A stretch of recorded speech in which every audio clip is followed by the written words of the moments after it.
दोस्तों, राहुल गांधी अभी इंदौर आए नहीं हैं, लेकिन ऐसा लग रहा है कि राहुल गांधी के इंदौर आने की खबर सुनकर मध्य प्रदेश के मुख्यमंत्री डॉक्टर मोहन यादव और मंत्री कैलाश विजयवर्गीय के चेहरे का जैसे रंग उड़ गया हो। यह हम इसलिए कह रहे हैं क्योंकि जब आपको पता चलेगा कि मुख्यमंत्री डॉक्टर मोहन यादव और बीजेपी के मंत्री कैलाश विजयवर्गीय ने क्या कहा है, तो उनके भाषण के, उनके बयान के शब्दों को सुनकर आप यही कहेंगे कि रंग तो उड़ गया है। और केवल रंग नहीं उड़ा, ऐसा लग रहा है कि राहुल गांधी की खबर सुनकर कि वो इंदौर आ रहे हैं, शायद डॉक्टर मोहन यादव और विजयवर्गीय बिलबिला उठे हैं, तिलमिला उठे हैं कि राहुल गांधी इंदौर क्यों आ रहे हैं। अगर राहुल गांधी इंदौर आ गए तो मामला तो राष्ट्र स्तर का बन जाएगा। जब राहुल गांधी इंदौर नहीं आए तब इंदौर का मामला राष्ट्र स्तर तक का बन चुका है। तो राहुल के आने के बाद कहीं बीजेपी के मंत्री विजयवर्गीय और मुख्यमंत्री डॉक्टर मोहन यादव पर इस्तीफे का दबाव तो नहीं आ जाएगा। नमस्कार, मैं हूं गिरिराज शर्मा और आप देख रहे हैं सरल टॉक। दोस्तों, आपको पता तो होगा ही कि इंदौर जो कि स्वच्छता का शहर है, वहां पर भागीरथपुरा में ड्रेनेज वाला पानी यानी कि शौच मिला हुआ पानी, लैट्रिन मिला हुआ पानी, पेशाब मिला हुआ पानी पीने से 23 लोगों की जान चली गई है। मीडिया की खबर है और इस पर बेशर्मी वाली बात यह है कि इतने लोगों की एक इलाके में जान जाने के बाद बीजेपी का मंत्री कैलाश विजयवर्गीय अभी भी कुर्सी पर विराजमान है। उन्होंने इस्तीफा नहीं दिया है, लेकिन जब इनके शब्द सुनेंगे आप कि इन्होंने कहा क्या है, तब आप ये कहेंगे कि बेशर्म कौन है। इनको ये जो कह रहे हैं वो बेशर्म है या खुद बेशर्म है, ये सबसे बड़ी बात है। और मुख्यमंत्री डॉक्टर मोहन यादव तो ऐसा कह रहे हैं कि जैसे सुनेंगे तो आपके होश ही उड़ जाएंगे। दोस्तों, कुछ दिन पहले कांग्रेस ने न्याय यात्रा निकाली थी इंदौर में, भागीरथपुरा में गई थी कांग्रेस, और उस न्याय यात्रा को देख करके लोगों ने कांग्रेस की वहां पर इसलिए तारीफ की क्योंकि मालवा क्षेत्र में कांग्रेस का कोई वर्चस्व नहीं है। लेकिन जब लोगों की भीड़ देखी उस न्याय यात्रा में, तो लोग कहने लगे कि बीजेपी के इस प्रकार के शासन से लोग इतना त्रस्त हो चुके हैं कि कांग्रेस की रैली में, कांग्रेस के प्रदर्शन में इतनी भीड़ आ गई। बीजेपी से लोग इसलिए त्रस्त हैं क्योंकि जब मल वाला पानी, शौच वाला पानी इंसान अपनी जिंदगी में पीने लग जाए तो आप अंदाजा लगा सकते हैं कि उसके जीवन का स्तर क्या होगा बीजेपी के शासन में। जब शुद्ध पानी नहीं मिल रहा, जो प्रकृति ने हमें फ्री में दिया है, उसमें मिलावट है मल की बीजेपी के शासन में, और 23 लोग मर जाते हैं। और हैरत तब हो जाती है जब बीजेपी का मंत्री अभी भी कुर्सी पर बैठा होता है। क्या वो और लोगों की जान ले लेगा तब उसकी सुकून आएगा इस्तीफा देने में? 23 लोगों से मन नहीं भरा उनके शासन में कि 23 लोगों की जान चली गई, और विजयवर्गीय किस मुंह से कुर्सी पर बैठे हुए हैं? ये अपने आप में एक बड़ा सवाल है। दोस्तों, अगर पहले के शासन होते, बीजेपी का होता या कांग्रेस के पहले के नेता होते, तो उनकी आंखों में इतनी शर्म थी कि अब तक इस्तीफा दे चुके होते। 23 लोग तो बहुत हो गए, 1 या 2 की भी जान चली जाती तो उस समय के नेता, चाहे वो किसी भी दल के हों, वो इस्तीफा दे चुके होते। लेकिन वर्तमान दौर इतना बेशर्मी भरा है कि आंखों में शर्म नहीं है। कोरोना में लोग मर गए, अब मल वाला पानी पी के मर गए, लेकिन बीजेपी के नेता इस्तीफा नहीं देते। तो बहरहाल दोस्तों, बात यह है कि उस प्रदर्शन के बाद राहुल गांधी अब 17 जनवरी को इंदौर आ रहे हैं। हालांकि उनके पहले आने की खबर थी कि उस न्याय यात्रा में आने वाले थे, लेकिन किसी कारण से राहुल गांधी नहीं आ सके।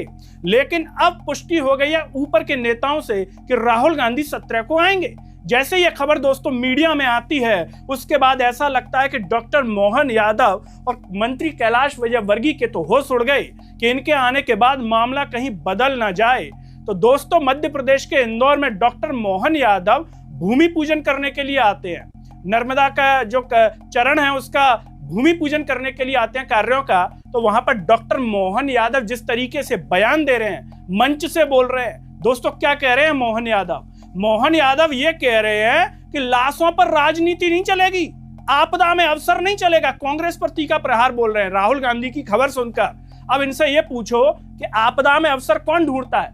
आपका मंत्री 23 लोगों की जान जाने के बाद जो इस्तीफा नहीं दे रहा है, और आप आपदा में अवसर की बात कर रहे हैं। लाशों पर राजनीति कौन करता है? अगर मोहन यादव बीजेपी के जब ये विपक्ष में थे, तब क्या ये आपदा में अवसर और लाशों पर राजनीति करते थे? विपक्ष का तो काम ही होता है विरोध प्रदर्शन करना। और क्या कह रहे हैं ये ये कह रहे हैं कि विरोध करना है तो सकारात्मक तरीके से करो, राजनीति क्यों कर रहे हो। अरे भैया, जब विपक्ष राजनीति होगा, राजनेता होंगे तो राजनीति करेंगे, और आपसे अब सवाल नहीं पूछा जाएगा तो कब सवाल पूछा जाएगा। आप इतने बड़े बेशर्म हैं, इतने बड़े नेता हैं बड़े बड़े बीजेपी के, कि उसमें जब आप अभी इस्तीफे नहीं देते हैं तो जब ये माहौल ठंडा होगा तब आपसे सवाल पूछेंगे क्या।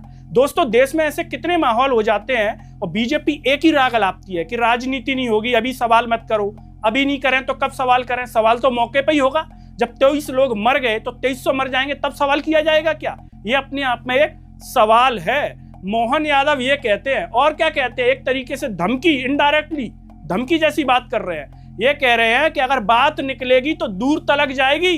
ये मोहन यादव के शब्द हैं, अगर बात निकलेगी तो दूर तलक जाएगी, राजनीति नहीं होनी चाहिए।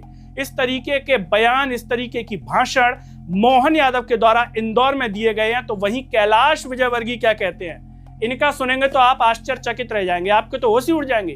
कैलाश विजयवर्गीय कह रहे हैं कि जनता से माफी मांगनी चाहिए, इंदौर की जनता से, और सफाई कर्मियों से माफी मांगनी चाहिए, इन बेशर्मों को माफी मांगनी चाहिए। ये कैलाश विजयवर्गीय के एक्सप्रेशन है कि इन बेशर्मों को माफी मांगनी चाहिए। अब सवाल यहाँ पर कैलाश विजयवर्गीय से है कि इंदौर की जनता से चलो कांग्रेस माफी मांगेगी अपने गुनाहों की, 23 लोग मर गए, आपने अभी तक माफी क्यों नहीं मांगी है। 23 लोगों की जान जाने के बाद कैलाश विजयवर्गीय ने माफी क्यों नहीं मांगी। और बेशर्म कौन है, कांग्रेस है, तो आप कौन से बड़े सूत्रधार हैं। ये तो वायरल हो गए थे, घंटा शब्द बोलने से, फोकट शब्द बोलने से, ये इनकी भाषा का लेवल है। और आज भी जब आप चेहरे के भाव देखेंगे तो आपको पता चल जाएगा कि मोहन यादव और कैलाश विजयवर्गीय के चेहरे का रंग उड़ गया राहुल गांधी की खबर सुनकर। लेकिन आप आश्चर्य की बात देखिए कि सबसे बड़ा बेशर्म किसे कहा जाए दोस्तों, कांग्रेस के नेताओं को कहा जाए, या 23 लोगों की मौत होने के बाद जो नेता मंत्री पद पर बना हो और इस्तीफा ना दे, बीजेपी का कोई भी नेता, चाहे वो महापौर हो कैलाश विजयवर्गीय हो, प्रभारी मंत्री मोहन यादव हो, मुख्यमंत्री मोहन यादव हो, तो बेशर्म दोस्तों कौन है। आप बताइए कौन है दोस्तों सबसे बड़ा बेशर्म, आपकी नजरों में कौन है इस मुद्दे पर। और क्या लगता है आपको कि राहुल गांधी जब इंदौर आ जाएंगे 17 तारीख को, तो इस मुद्दे पर देश का माहौल अलग होगा, दबाव होगा मोहन यादव के ऊपर इस्तीफा देने का, कैलाश विजयवर्गीय के ऊपर, और जो महापौर है पुष्यमित्र भार्गव उनके ऊपर। और क्या लगता है कि राहुल गांधी के आने के बाद किसी नेता का इनमें से इस्तीफा हो सकता है, नहीं होगा, या ये इसी तरीके से जनता को शौच वाला पानी पिलाते रहेंगे भविष्य में भी, ये साफ पानी भी नहीं दे सकते जनता को अपने समय में, जहां पर भाजपा का 20 से 25 साल का शासन है और इंदौर में तो 3 इंजन की सरकार है, निगम बीजेपी की, प्रदेश में सरकार बीजेपी की, और यहाँ के जो सांसद हैं वो भी बीजेपी के, और विधायक भी बीजेपी के। सांसद शंकर लालवानी तो गायब से ये दिखे ही नहीं इस मुद्दे पर। दोस्तों, आप जो भी सोचते हो कमेंट बॉक्स में अपनी राय जरूर दीजिए। इस वीडियो को हर जगह शेयर कीजिए, चैनल को सब्सक्राइब कीजिए, साथ ही साथ सरल टॉक के Facebook, Twitter, Telegram, Instagram page को आप जरूर फॉलो कीजिए। अंत में सभी से एक अपील है दोस्तों, जब यूट्यूब पर आप ये वीडियो देख रहे होंगे तो नीचे जॉइन थैंक्स का बटन होगा। अगर आप आर्थिक रूप से सक्षम है तो उन बटनों के द्वारा या फिर फोन पे के QR कोड द्वारा आप हमें जरूर सपोर्ट करें, जिससे हम और बेहतर कार्य कर सकें। नमस्कार।